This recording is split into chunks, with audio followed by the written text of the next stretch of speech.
আহারে, এই বাপ দাদার ভিটে আজ মনে হয় সব এই নদী ভাসিয়ে নিয়ে যাবে। কি করব আমরা সবাই এখন? কোথায় যাব আমরা? দাদা, আমি অনেক আগেই সবাইকে বলেছিলাম যে এই জায়গা ছেড়ে সবাইকে দূরে চলে যেতে। এই নদীর বাঁধ দেখে আমি আগেই বলেছিলাম যে এই বাঁধ আর বেশি দিন এই নদীর পানিকে আটকে রাখতে পারবে না। এই নদী আবার তার আসল পথ দিয়ে বয়ে যাবে। এখন হলো তো। আসলে এই মানুষের কি আর সাধ্য আছে নাকি নদীর গতিপথ আটকে রাখা? আজ আমরা আমাদের সাধের বাড়ি ঘর সব হারাতে চলেছি। যা, আজকে আমাদের গ্রাম একেবারে তলিয়ে গেল। এখন আমরা কোথায় যাব সবাই? আমাদের সব কিছুই তো শেষ হয়ে গেল। আমরা সবাই যেখানে ছিলাম, যেখানে থাকতাম, আবার আমরা সবাই সেখানেই থাকবো। আমরা কোথাও যাব না। মানে কি? আমরা গ্রামে থাকতে হলে তো আবার নদীতে বাঁধ দিতে হবে। আর এই নদীতে যা স্রোত, তাতে তো বাঁধ দেওয়া একেবারে অসম্ভব। না না, নদীতে আবার বাঁধ দিলে নদী মাতা নারাজ হবে। নদীতে আর বাঁধ দেওয়া যাবে না। আরে কাকা, আমার পুরো কথা তো শোনো আগে। নদীতে বাঁধ দেওয়া লাগবে না। আমরা আগে যেখানে ছিলাম সেখানেই থাকবো। আবার নদীতে বাঁধও দেওয়া লাগবে না। বাঁধ না দিয়ে আবার আগের জায়গাতে কি করে থাকা সম্ভব? আমার মাথায় তো কিছুই ঢুকছে না রে গোপাল। আমারও তো মাথার উপর দিয়ে যাচ্ছে সবকিছু। কিছুই তো বুঝতে পারছি না আমি। একটু খুলে বলবি? আমরা এতদিন যেখানে বসবাস করতাম সেখানে এখন নদী বয়ে চলেছে। তাই আমি ভাবছি আমরা নৌকাতে করে নদীর ওপরে বসবাস করলে কেমন হয় বলো তো সবাই? বাবা বাবা বাহ, এ তো ভারী উত্তম প্রস্তাব। নৌকার উপর আমাদের পুরো গ্রাম বসবাস করলে তো বেশ ভালো হবে। আমরা নদীর কোনো ক্ষতি না করেই আমাদের পূর্বের জায়গায় বাস করতে পারবো। হ্যাঁ, বুদ্ধিটা বেশ দারুণ কিন্তু। সত্যি গোপাল, তোর মাথায় অনেক বুদ্ধি। শোনো সবাই, আমরা সবাই নৌকা বানিয়ে নদীর ওপরে বসবাস করব। হ্যাঁ, আর যে কদিন না নৌকা বানাতে পারবো সে কদিন আমাদের এই জায়গায় থাকতে হবে। সকলে যার যার মতো তাঁবু করে নাও।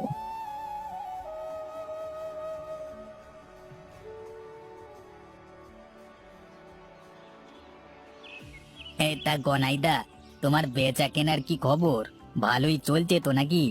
আজকাল দেখছি দোকান খোলো না, বড় লোক হয়ে যাচ্ছ মনে হচ্ছে। হ্যাঁ, হ্যাঁ রে, বেচা কেনা তো ভালোই চলছে। তা তোর দিনকাল কেমন যাচ্ছে? হ্যাঁ দাদা, দিনকাল ভালোই যাচ্ছে। তবে মনটা ভীষণ খারাপ, বুঝলে দাদা। এটা খারাপ কেন? আর বেশ কয়েকদিন তোর বন্ধু দিনেশ আসে না যে? তা দোকানে সব ঠিক আছে তো নাকি? আরে এই তো, হ্যাঁ, বলতে না বলতেই দিনেশ চলে এসেছে। কি রে, তুই এ কদিন কোথায় ছিলি? ফোন করলে ফোনও ধরিস না। কোথায় থাকিস তুই? আমি একা একা বসে বসে বোর হচ্ছি। কি রে, কোনো কথা বলিস না কেন? আর তোকে এত চিন্তিত দেখাচ্ছে কেন? সবকিছু ঠিকঠাক আছে তো নাকি? আসলে আমি একটা বিষয় নিয়ে একটু চিন্তিত। কয়েকদিন ধরে এসব নিয়ে ভাবছি। এই বিষয় নিয়েই তোর সাথে কথা বলতে এলাম। তা কি হয়েছে বল আমাকে। তুই তো জানিস আমিও ইউটিউবিং নিয়ে কতটা সিরিয়াস। সব জমানো পুঁজি ব্লগিং করবার সরঞ্জাম কিনতে ব্যয় করে দিয়েছি। বিভিন্ন জায়গায় গিয়ে ভিডিও বানাচ্ছি, কিন্তু চ্যানেলটার কোনো উন্নতি নেই রে। আমি তো ইউটিউব নিয়ে বেশি একটা কিছু বুঝি না। তবে একটা কথা বলতে পারি যে তোর মতো অনেক ইউটিউবার আছে। তাই সফলতা পেতে হলে তোকে আসলে এমন কিছু করতে হবে যেটা তোকে সবার থেকে আলাদা করবে। হ্যাঁ, হ্যাঁ, মানে তুই জ্ঞান হিসেবে ভাবিস না যেন। হ্যাঁ, আমি বললাম আর কি। তাহলে কি করা যায় বলতো দেখি। এই নিউজ পেপার নাও গো দাদা, সকালবেলায় গরম গরম চায়ের সাথে গরম গরম নিউজ পড়ো।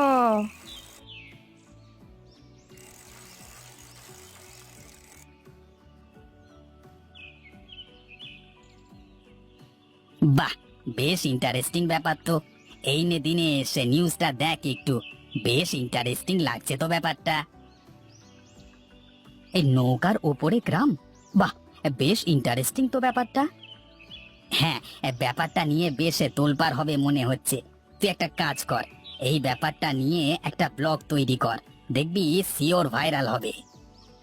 তাহলে চল চল, কাল দুজনেই যাই। হ্যাঁ, একটা ভালো ভিডিও তৈরি করা যাবে, আর ভালো একটা ট্যুরও দেওয়া হয়ে যাবে, কি বলিস? হ্যাঁ হ্যাঁ, তা তো যাওয়াই যায়, আমারও অনেক বোর লাগছে।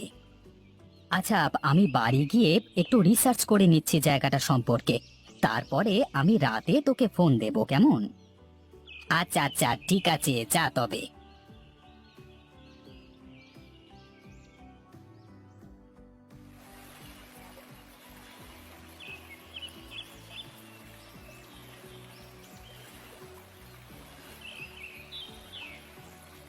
যাক, অবশেষে নদীর আশীর্বাদে আমরা আবার আমাদের পূর্বের স্থানে বসতি করতে সক্ষম হয়েছি।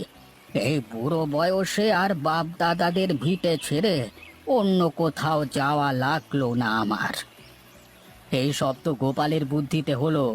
সত্যি করে, গোপালের মাথায় অনেক বুদ্ধি আছে। ওর জন্য আজ আমরা আমাদের পূর্বের স্থানে আবারও বসতি করতে সক্ষম হয়েছি। সব তো হয়েছে, কিন্তু একটা বিপদ তো এখনো আমাদের মাথার উপর ঘুরছে। এটার কি করব, কিছুই তো মাথায় ঢুকছে না আমার। কেন, আবার কি বিপদ হয়েছে? বলো দেখি আমাকে, কোনোভাবে বিপদ থেকে তোমাদের আবার উদ্ধার করতে পারি কিনা দেখি। আমরা যখন জমিনে বাস করতাম, তখন চাষের উপযোগী অনেক জমি ছিল। সেখানে আমরা চাষবাস করে আহার জোগাতাম। এখন তো আর সেই জমি নেই। এখন কি করে আমাদের খাদ্যের ব্যবস্থা করব আমরা? আমার মাথায় একটা খুব ভালো বুদ্ধি আছে। আমাদের মতন এমন গ্রাম আশেপাশের কোথাও নেই।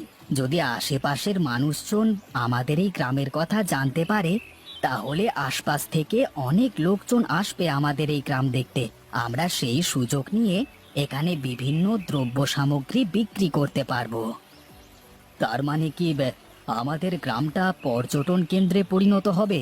পর্যটন কেন্দ্র হলে কিন্তু বেশ ভালো হবে। হ্যাঁ, সেটা তো হতেই পারে। এমন গ্রাম তো আর আশেপাশে কোথাও নেই। এখানে আস্তে আস্তে মানুষ আসতে শুরু করলে আমরা এক একজন এক একটা জিনিস তৈরি করে পর্যটকদের কাছে বিক্রি করতে পারবো। হ্যাঁ, আসলেই তাই। পর্যটকদের খাওয়ার জন্য কিন্তু আমরা নদীর ওপর একটা ভাসমান হোটেল করতে পারি, আর হোটেলের আশপাশ দিয়ে ভাসমান নৌকার উপরে ছোটখাটো একটা বাজার করতে পারি। হ্যাঁ হ্যাঁ, তা তো করাই যায়। আর পর্যটকদের নৌকায় করে ঘুরিয়ে তাদের কাছ থেকে টাকা নেওয়া যাবে। এভাবে এক একজন এক এক কাজ করলে আমাদের আর কোনো অভাব থাকবে না। আচ্ছা, ঠিক আছে ঠিক আছে, তাহলে আর বেশি দেরি না করে চলো, তাড়াতাড়ি সবাই মিলে কাজে লেগে পড়ি। হ্যাঁ হ্যাঁ, চলো চলো, সবাই চলো তাড়াতাড়ি।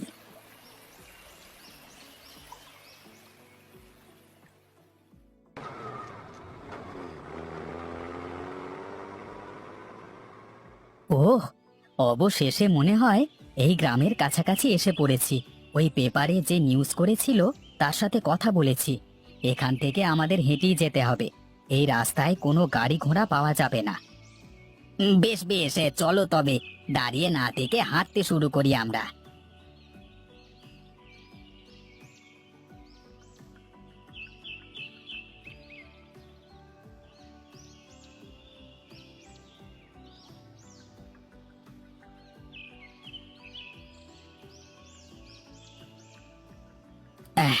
বাবারে, তেষ্টায় একেবারে গলা শুকিয়ে কাঠ হয়ে গেল। সেই কখন থেকে হেঁটেই চলেছি, কোনো গাড়ি ঘোড়া যানবাহন কিছুই দেখছি না। আর কত দূর হাঁটবো? এই তো প্রায় চলে এসেছি। আর একটু সামনে গেলেই হয়তো জায়গাটা পেয়ে যাব। আর নদীর পানির শব্দ শুনতে পাচ্ছি আমি। তুই ক্যামেরাটা অন কর। আরে আগে জায়গাটা অবধি চল, তারপরে দেখছি আমি ব্যাপারটা। হ্যালো গাইস, কেমন আছো সকলে? আমি দিনেশ আছি তোমাদের সাথে। আমার চ্যানেল দিনেশ ব্লগে তোমাদের স্বাগতম। আজকে আমরা চলে এসেছি রূপনগর নামক একটা গ্রামে, যেই গ্রামটা একেবারে পানির উপরে অবস্থিত। তা আজকের ভিডিও জুড়ে এই সারা গ্রামটিকে তুলে ধরবো তোমাদের কাছে। চোখ রাখো আমাদের চ্যানেলে।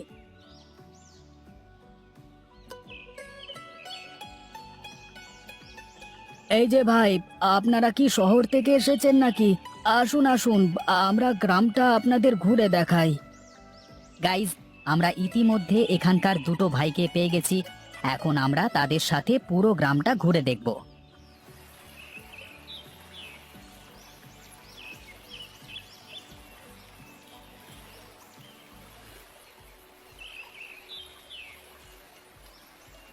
ভাই, আমরা তো আপনাদের সারা গ্রাম ঘুরিয়ে দেখালাম। আপনাদের যদি ক্ষুধা লেগে থাকে তাহলে এখানে আমাদের একটা হোটেল আছে, সেই হোটেল থেকে খাবার খেয়ে নিতে পারেন। হ্যাঁ, এখানে যখন এসে পড়েছি, এখানকার খাবার ট্রাই করব না তাই আবার হয় নাকি? আমাদের নিয়ে চলুন হোটেলে। আচ্ছা ঠিক আছে ঠিক আছে, নিয়ে যাচ্ছি আপনাকে।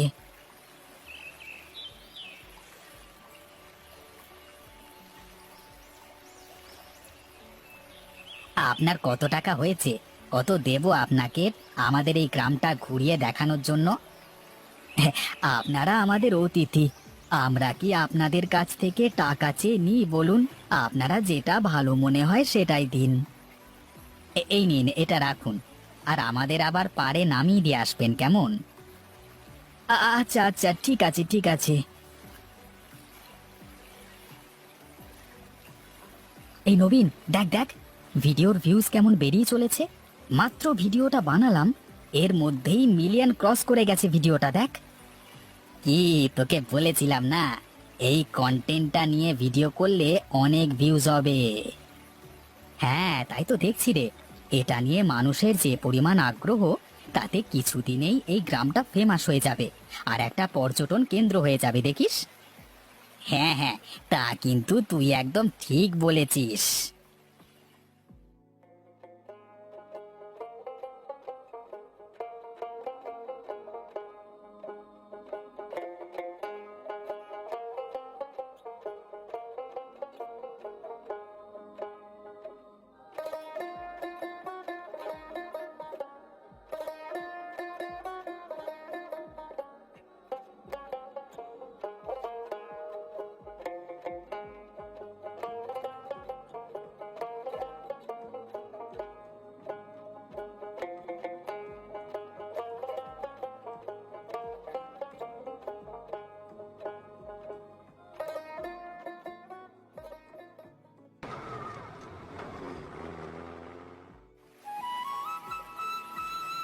হ্যাঁ, দেখেছো দাদা, এর জন্যই বলে বিধাতা যা করে ভালোর জন্যই করে।